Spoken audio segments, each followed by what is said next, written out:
ये ओम का नियम क्या है? मान लीजिए आपके पास एक वायर है जिसमें करंट फ्लो हो रहा है। अब करंट तभी फ्लो करेगा जब उस तार के दो सिरों पर विभवांतर यानी वोल्टेज होगा।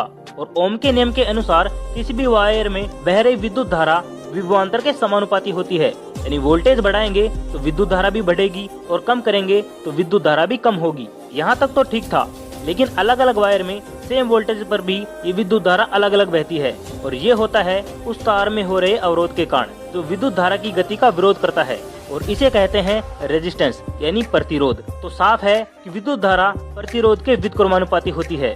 यानी प्रतिरोध बढ़ेगा तो विद्युत धारा भी घटेगी।